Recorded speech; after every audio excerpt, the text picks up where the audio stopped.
Welcome back to another episode of Cooking with Steve. I'm your host, Steve. Today, we're making gluten-free Chex Mix. Here are the ingredients that you'll need. Rice Chex, corn Chex, cheesy crackers, mixed nuts, potato sticks, or you can use pretzels if they're gluten-free, some butter, some Worcestershire sauce, no one knows how to say that, seasoning, salt, garlic powder, onion powder, an oven, and a baking sheet. Preheat to 250. Let's get mixing. We're gonna do a couple cups of each kind of Chex Mix.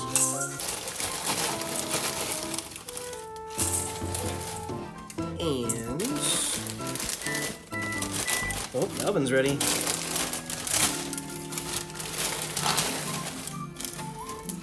These go.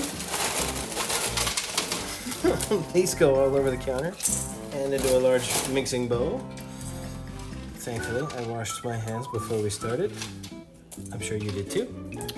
We're gonna do 1 cup of the potato sticks. You can do 1 cup of pretzels there too.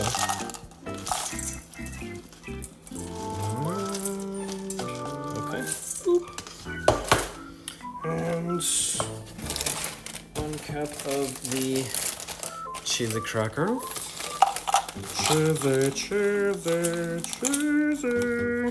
Alright, as you can tell, these amounts don't have to be super specific. And then we need a 1/2 cup of our mixed nuts. Boom! Mix it all up.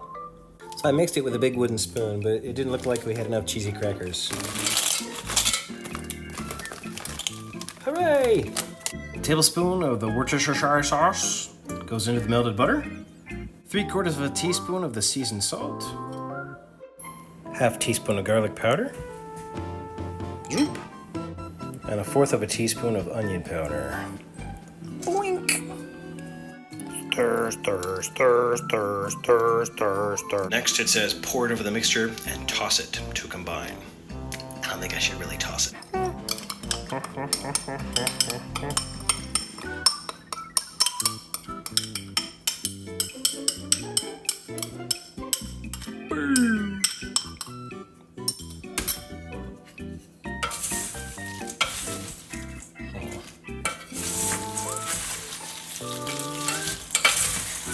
Okay, now we spread it over a baking sheet in an even layer.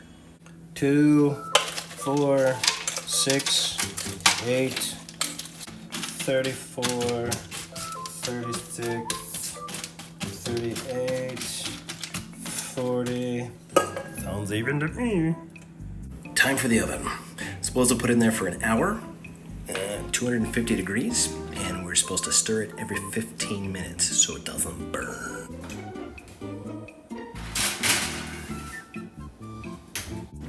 While you're waiting on 15 minutes to go by, this is an excellent time to clean up the giant mess that you made.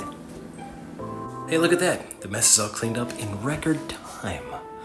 So, I thought I'd share a couple notes about my particular recipe. The original recipe that I found called for twice as much as what I'm using. So, if you were to make the full-size recipe, instead of going halvesies like I did, you would need a mixing bowl that's twice as big as mine. You would need 2 of those baking sheets and just double all the ingredients.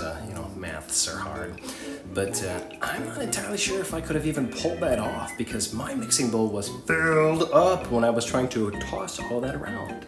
My 15-minute timer beeped, so I pulled it out and mixed it. I like to use a couple of these bad boys to just kind of stir it all around. Gotta do that 4 times. Ooh, hot, hot, hot.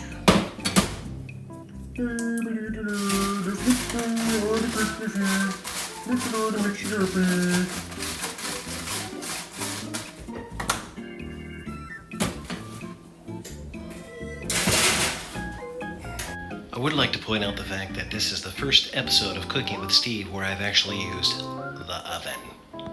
Well, it's all done now. We taste tested it, and it's fantastic. If you give it a try, then make sure that you prove to me how good it is by sending me some to eat. You'll be happy to know that this treat is wife approved. I'll see you next time on Cooking with Steve.